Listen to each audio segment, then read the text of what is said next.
नमस्कार दोस्तों, आप सभी लोगों का स्वागत है आप सबके अपने चैनल बीपीएससी स्टडी आईक्यू पे। दोस्तों, आज के इस टॉपिक में हम लोग कवर अप करने वाले हैं महाजनपद इन बिहार। एक ऐसा टॉपिक जिसमें अगर आप देखेंगे, चाहे आप बीपीएससी के एग्जाम को देखिए या बिहार में होने वाले कोई भी एग्जाम्स को अगर आप देखेंगे तो आपको इस टॉपिक से क्वेश्चन मिलेगा ही मिलेगा। तो मैंने इस टॉपिक को बहुत ही छोटे में क्रक्स मटेरियल टाइप से आपको बताने की कोशिश की है और इसको पढ़ के आप एटलीस्ट अपने एग्जाम में 1 से 2 नंबर इंश्योर कर लेंगे। तो बिल्कुल अच्छे तरीके से इस टॉपिक को देखिए। तो आज हम लोग चर्चा करने वाले हैं महाजनपद इन बिहार की, यानी कि बिहार में महाजनपद। सबसे पहले महाजनपद होते क्या हैं? अगर हम बात करें महाजनपद की तो महाजनपद क्या होते हैं? तो दोस्तों, महाजनपद समझ लीजिए कि एक बड़ा इकोनॉमिक सेंटर, एक बड़ा टाउन, एक बड़ा राज्य। टोटल 16 महाजनपद हमारे पूरे भारत देश में थे। भारत देश, जिसको जम्बू द्वीप भी कहा जाता था, इस भारत देश में 16 महाजनपद थे और उन 16 महाजनपदों में से 3 महाजनपद हमारे बिहार में थे।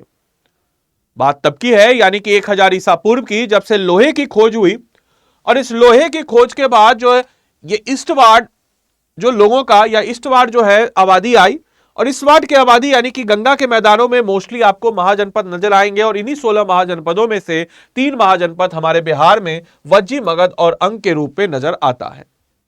तो आज हम इन्हीं तीनों महाजनपद के बारे में चर्चा करेंगे। शुरुआती दौर में यानी कि 6ठी शताब्दी में नदर इंडिया जो है बहुत सारे और इंडिपेंडेंट किंगडम्स थे। समय के साथ वो सुरंग करते हुए 16 महाजनपद कहलाए और इन 16 महाजनपद में अगर हम बात करते हैं तो 3 महाजनपद हमारे बिहार में, इनमें से कुछ मोनार्कियल थे यानी कि राजशाही थे, कुछ रिपब्लिक भी थे, जिसमें वज्जी रिपब्लिक, जिसके बारे में कहा जाता है दुनिया का पहला रिपब्लिक। तो इस प्रकार से हम देखते हैं कि यहां पर ये सारी चीजें नजर आती है।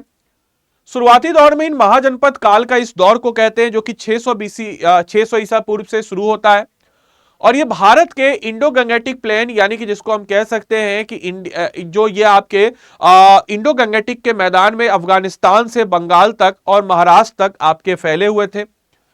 इसमें 16 महाजनपदों में से मैंने ऑलरेडी बताया कि 3 महाजनपद हमारे बिहार में थे, जिसमें से सबसे पहले महाजनपद जिसके ऊपर हम लोग चर्चा करने वाले हैं वो है अंग महाजनपद।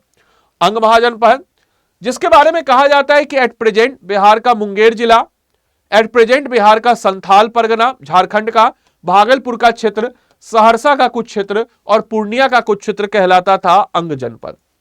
अंग जनपद के बारे में अगर हम बात करें तो सबसे पहले मेंशन है अथर्ववेद में। अंग जनपद के संस्थापक तितुक्षी को हम लोग मानते हैं। तितुक्षी अंग जनपद के संस्थापक के रूप में जाने जाते हैं। अंग जनपद के आखिरी राजा ब्रह्मदत्त के रूप में जाने जाते हैं।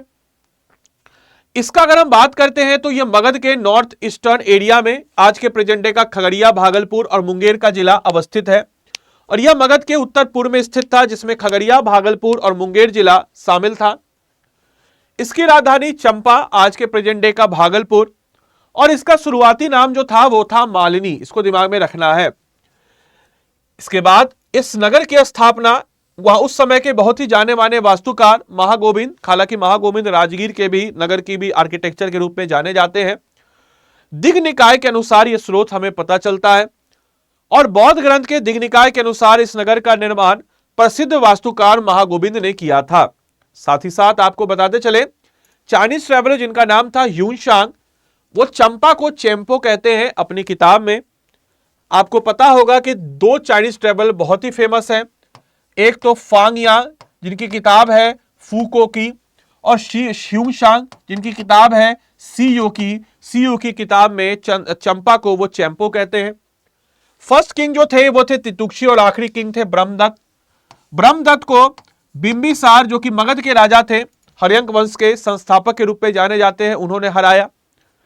इसके अलावा इसके पहले राजा तितुक्षी मैंने बता दिया, ब्रह्मदत्त को हरा के अंग को जीत हासिल किया।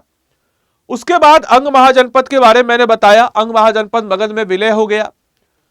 इसके बाद हम बात करते हैं वज्जी किंगडम की। वज्जी किंगडम के बारे में कहा जाता है कि 8 क्लैंस को, यानी कि 8 जो क्लैंस हैं उनको मिला करके बना वज्जी किंगडम, जिसमें लिच्छवी, विदे, जात्रिका, ये सब बहुत फेमस है।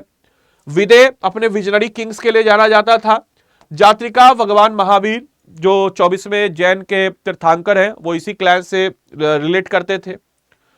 कैपिटल इनकी वैशाली थी। वैशाली नगर को राजा विशाल ने बसाया। कहा जाता था इसके यहां की जो पार्लियामेंट थी उसमें 7,707 जो है लोगों के बैठने की व्यवस्था थी। और यहां की पार्लियामेंट को संथागरा के नाम से भी जानते हैं। यह जो है दुनिया का पहला रिपब्लिक के रूप में जाना जाता है। इसके अलावा हम लोग अगर बात करते हैं लिच्छवी के बारे में तो यह नॉर्दर्न बैंक ऑफ गंगा में लोकेटेड है, जो कि प्रेजेंट डे बिहार, अगर हम बिहार के नक्शे की बात करते हैं तो गंगा के उत्तर यानी कि इस क्षेत्र में लोकेटेड है। इसकी राजधानी वैशाली है, इसको दिमाग में रखना है। साथ ही साथ वैशाली जो है एक मेजर सेंटर है किसका, बुद्धिज्म का, और हेडक्वार्टर था वज्जी रिपब्लिक का। वैशाली अगर हम बात करते हैं तो बौद्ध धर्म का एक प्रमुख केंद्र और वज्जी गणराज्य की इसकी राजधानी थी। साथ ही साथ इनका जो इलेक्टेड असेंबली है, रिप्रेजेंटेटिव है, यह पहला रिपब्लिक सिस्टम है दुनिया का। और यहां अगर हम लोग बात करते हैं तो प्रतिनिधि की चुनी हुई सभा थी और यह विश्व का पहला लोकतांत्रिक शासन के रूप में जाना जाता है। इसके अलावा लॉर्ड महावीर या जिसको हम कहते हैं भगवान महावीर जो है, ये कुंडग्राम वैशाली में इनका जन्म होता है, जो कि हालांकि जत्रिक क्लान से ताल्लुकात रखते थे लेकिन इनका जन्म कुंडग्राम वैशाली में होता है। लिच्छवी की बात अगर हम करते हैं तो कौटिल्य जो अर्थशास्त्र में लिच्छवी का मेंशन करते हैं एज ए ट्राइबल कन्फेडरेशन, यानी कि लिच्छवी के बारे में कौटिल्य बताते हैं अर्थशास्त्र में कि लिच्छवी क्या है, तो एक जनजातीय संघ के रूप में वर्णित किए हैं। अम्रपाली जो कि बहुत ही फेमस एक डांसर थी, वो यहीं की थी, मतलब कि नर्तकी और नगर बधू भी जानी जाती है। हालांकि आगे जाकर के यही अम्रपाली और बिंबिसार से एक पुत्र हुआ जिसको हम जीवक कहते हैं, और वही जीवक जो कि उस समय का सबसे बड़ा वैद्य जाना जाता था, जिसने चंद प्रद्योत जो कि अवंती के राजा थे उनका इलाज करा करके मगध और अवंती के बीच मित्रता बढ़ाई। इसके अलावा लिच्छवी के बारे में गुप्ता एम्पेरर चंद्रगुप्त वन आगे जाकर के गुप्ता पीरियड में लिच्छवी की प्रिंसेस कुमार देवी से भी शादी करते हैं। और याद रखिएगा कुमार देवी के बारे में भी एक इंटरेस्टिंग फैक्ट, ये पहली ऐसी राजकुमारी थी जिनका मेंशन जो है सिक्कों में हुआ। हालांकि बहुत बात की बात है गुप्ता एम्पायर, बट फिर भी जनरल इंफॉर्मेशन के लिए मैंने आपको बता दिया। लिच्छवी जो है बाद में मगध किंगडम अजातशत्रु ने लिच्छवी को जीता। अजातशत्रु ने लिच्छवी को जीता और अजातशत्रु ने लिच्छवी को जब जीता तो उसके बाद रथमुशाला, महासीलकंटक जैसे हथियारों का इस्तेमाल किया और वत्सकर जो कि इसके मंत्री थे इसको लिच्छवी के राज में भेज करके वहां फूट डलवा करके इसने लिच्छवी को जीत लिया। जात्री क्लैन की बात अगर हम करते हैं तो लॉर्ड महावीर जिसकी बात अगर हम लोग करते हैं तो लॉर्ड महावीर जो है इसी क्लैन से बिलोंग करते थे। उनके पिता जो थे जात्री क्लैन के प्रमुख थे। इसके अलावा हम लोग अगर बात करते हैं कि भाई विदेह के बारे में हम बात करते हैं तो इसका मेंशन यजुर्वेद में है, रामायण में भी है। विदेह के संस्थापक की बात अगर हम करते हैं तो विदेह के संस्थापक हमको निमि नजर आते हैं। और निमि की बात अगर हम करते हैं तो निमि के पुत्र हुए मिठी और यहीं से शुरू हो जाता है जनक। और लगभग 53+ जनक हुए, जिसमें से 23rd नंबर के जनक थे श्रीध्वज जनक। और इन्हीं श्रीध्वज जनक की पुत्री थी माता सीता, जिनका विवाह कौशल के राजा दशरथ के पुत्र श्री राम से हुआ और रामायण में इसका उल्लेख हमको मिलता है। और इसीलिए सीता माता को हम लोग वैदेही के नाम से भी जानते हैं। और निमि विदेह सन ऑफ इक्वाशु थे, ये इसके संस्थापक जाने जाते हैं। और इनके सारे राजा जो है जनक के रूप में जाने जाते हैं, इसको भी दिमाग में रखना है। गॉडेस सीता जो कि किंग जनक, और इनके जनक का नाम क्या था, श्रीध्वज जनक इनकी पुत्री थी। कैपिटल इनका जनकपुरी, नाउ इन नेपाल, और इनकी राजधानी जनकपुरी थी जो कि अभी नेपाल में है। इसके बाद हम अगर बात करते हैं मगध महाजनपद की, तो मगध महाजनपद का जिक्र हमको अथर्ववेद में नजर आता है। मगध का उल्लेख अथर्ववेद में मिलता है। इसके बाउंड्री में नॉर्थ की तरफ अगर हम लोग बात करते हैं मगध का, तो नॉर्थ की तरफ गंगा है, इधर आपके विंध्य है और इधर आपके चैंपो है। ये क्वेश्चन पूछा था 68 बीपीएससी में मगध के बाउंड्री से रिलेटेड। इसकी शुरुआती राजधानी गिरिव्रज थी, बाद में राजगीर हो गई। राजगीर 5 पहाड़ियों से घिरी हुई, इसलिए उस समय का सबसे अवैध राजधानी के रूप में जाना जाता है। अपार्ट फ्रॉम दैट अगर हम बात करते हैं मगध के बारे में, तो लेटर जो है पाटलिपुत्र इसकी राजधानी शिफ्ट करा दी गई उद्यन के द्वारा, जो कि हरियंग डायनेस्टी के तीसरे राजा थे आफ्टर बिंबिसार अजातशत्रु। और मिड 6th सेंचुरी में 4 किंगडम बचे थे, वत्स, अवंती, कौशल और मगध, जिसमें मगध ने धीरे धीरे करके पूरे एरिया में अपना जीत हासिल करके एक पहला साम्राज्य बनाया। और मगध जो है सबसे ज्यादा स्ट्रांग हुए, पॉलिटिकली काफी ज्यादा सेंटर ऑफ नॉर्थ इंडिया का बना। और आगे जाकर के मगध से ही आगे चल करके मौर्य, गुप्त जैसे महान साम्राज्य इनके पाटलिपुत्र जो कि आसपास का एरिया था उसमें अपना वर्चस्व साबित करते हैं। मगध की बात अगर हम करते हैं, इसकी राजधानी राजगिरी, पाटलिपुत्र, अंग की राजधानी मालिनी, चंपा, ब्रह्मदत्त, बिंबिसार ने विलय किया, बिंबिसार अजातशत्रु उद्यान। वज्जी वैशाली, राजा विशाल ने बसाया विश्व का पहला गणराज्य। लिच्छवी वैशाली, अम्रपाली, कुमार देवी, अजातशत्रु से युद्ध। विदय, जनकपुरी, राजा जनक, सीता यहीं से। जात्री क्लैन, भगवान महावीर का कुल, जात्री क्लैन। ये कुछ एक क्विक रिवीजन के लिए। बाकी आप लोग के लिए क्वेश्चन है, इन क्वेश्चन को बनाए।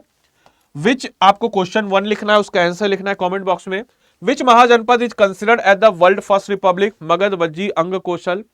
Lord Mahavir was born in which clan of Vajji confederacy? भगवान महावीर का जन्म वज्जी संघ के किस कुल में हुआ? बताइए। मगध की राजधानी राजगिरी से पाटलिपुत्र किसने स्थानांतरित की? अंग महाजनपद की राजधानी क्या थी? गॉडेस सीता प्राचीन काल कहां की राजकुमारी थी? इसके अलावा आप में से कोई भी जन, अगर हम लोग बात करते हैं, आप में से कोई भी जन अगर हमारे पेड कोर्स के साथ इनरोल करना चाहता हो तो कर सकता है। हमारे अगर आप बात करते हैं बीपीएससी एडीओ के कोर्स की बात अगर हम करें तो बीपीएससी एडीओ का कोर्स जो है वो आप इनरोल कर सकते हैं। कैसे इनरोल कर सकते हैं बीपीएससी एडीओ का कोर्स? तो सबसे पहले तो आपको स्टडी आईक्यू के ऐप या वेबसाइट पे जाना है। स्टडी आईक्यू के ऐप या वेबसाइट पे आप जाएंगे, यहां पे आप लिख दीजिएगा एईडीओ। एडीओ जैसे आप लिखेगा यहां पे एडीओ का लाइव बैच 3 आ चुका है। इस लाइव बैच 3 की बात जब हम करते हैं तो आपके समक्ष ये कोर्स है। इस लाइव बैच 3 में बाय नाउ पे जाइएगा, नया कोर्स है एकदम। और यह जो है आपके समक्ष जो है 5 नवंबर से नया कोर्स शुरू हो रहा है। इस नए कोर्स में आपको जाना है बिल्कुल एकदम लाखड़ी में, 60 दिन का पूरा बढ़िया तरीके से आपको इसमें कराएंगे। आप यहाँ पे अगर शेड्यूल देखना चाहें तो शेड्यूल आप यहाँ पे देख सकते हैं। जैसे देखिए गए हम, आप यहाँ पे देखिएगा, ब्राउजर्स को डाउनलोड कर सकते हैं। अब इस ब्राउजर में आप डाउनलोड करके इस बैच को देख सकते हैं कि बिल्कुल जानदार और शानदार तरीके से हम लोगों ने लास्ट के 60 डेज पे एक एक टॉपिक को कवर अप कराने का ठाना है। और यह जो बैच का प्राइस है, आप इसमें कैसे इनरोल कर सकते हैं? बाय नाउ पे जाइएगा, यहाँ पे आप जाइएगा और यहाँ पे जाने के बाद आदि लाइव कोड को आप लगाएंगे। और जैसे ही आप आदि लाइव कोड को लगाएंगे आपका प्राइस 3499 हो गया। अब इस बैच में पढ़ाई कैसे होती है तो समझिए, हम आपको बताते हैं। 5 नवंबर से इस बैच में क्लास शुरू है और 5 नवंबर से जब इस बैच में क्लास शुरू है तो जैसे लेट अस सपोज कि आपको हिस्ट्री पढ़ाया गया, हिस्ट्री का आपने पढ़ा, एडवेंट ऑफ यूरोप टॉपिक को आपने पढ़ा। अब इस एडवेंट ऑफ यूरोप के टॉपिक को आपने पढ़ा। इस टॉपिक को पढ़ने के बाद उस टॉपिक से रिलेटेड एमसीक्यू यानी कि मॉड्यूलर बेस्ड आपको एमसीक्यू मिलेगा। एमसीक्यू लगाए, सेंस ऑफ सेटिस्फैक्शन हुआ। इस प्रकार से मैथ्स का आपने एक टॉपिक पढ़ा, नंबर सिस्टम, उसका आपको मॉड्यूलर बेस्ड क्वेश्चन मिलेगा। फिर मैथ्स का एक ओवरऑल टेस्ट, फिर रीजनिंग का होगा एक टॉपिक पढ़ा, उसका मॉड्यूलर बेस्ड ओवरऑल टेस्ट, फिर साइंस का आपने पढ़ा, फिर करंट अफेयर्स का पढ़ा। और इस प्रकार से सारे के सारे जो 350 प्लस टॉपिक्स हैं बीपीएससी एडीओ एग्जाम में, उन सबको हम कवर अप करा देंगे 450 प्लस घंटे की क्लासेज में, जो कि आपके इस मैच में 3499 मिलेगा। और अगर आप मेरा कोड लगाते हैं आदि लाइव तो मेरी तरफ से आपको एडिशनल मेंटरशिप भी इस कोर्स में मिल जाता है। तो इतनी सारी सुविधाओं से लेस यह कोर्स है। आदि लाइव कोड का लगा करके आप इस कोर्स में एनरोल कर सकते हैं। 9289996924 पर आप कॉल करके फ्री काउंसलिंग भी ले सकते हैं और बोल सकते हैं कि हमको आदित्य सर का मेंटरशिप चाहिए, और इस मेंटरशिप के साथ आप इस कोर्स में एनरोल कर सकते हैं। तो आदि लाइव कोड को लगा करके आप लोग इस कोर्स में एनरोल कीजिए, अपनी तैयारी को मजबूती प्रदान कीजिए। तो मिलते हैं हम लोग अगले सेशन में, तब तक के लिए सारे बच्चों को bye bye, take care, thank you and thanks for watching this session. Thank you.